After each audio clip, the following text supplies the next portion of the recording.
سچ ہے، بات ہے رسوائی کی۔ ہر قوم پر عروج و زوال آتا رہتا ہے، کوئی ہمیشہ بادشاہ نہیں رہتا، نہ کوئی ہمیشہ غلام رہتا ہے۔ انگریزوں نے سلطنت عثمانیہ کے ٹکڑے کر کے کئی ملک بنا دیے۔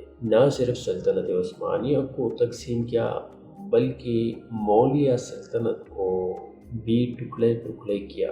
سب سے پہلے بنگال تقسیم کیا، ایسٹ بنگال اور ویسٹ بنگال، جبکہ پورے بنگال میں بنگالی رہتے ہیں۔ اب ایک حصے پر بنگلہ دیش اور ایک پر ہندوستان۔ اس کے بعد پنجاب کو تقسیم کیا، مشرقی پنجاب انڈیا کے پاس اور دوسرا پاکستان میں شامل ہے، جبکہ پورے پنجاب میں پنجابی رہتے ہیں۔ اس کے بعد پورے برصغیر کو تقسیم کیا، کشمیر بھی ان کی مہربانی سے تقسیم ہوا، ایک مقبوضہ دوسرا آزاد، جبکہ ایک ہی کشمیری قوم ہے، اور مغرب ابھی تک باز نہیں آیا، مزید تقسیم در تقسیم کر رہا ہے۔ ان میں مسلمانوں کی کمزوریوں اور کوتاہیوں کا بھی عمل دخل شامل ہے۔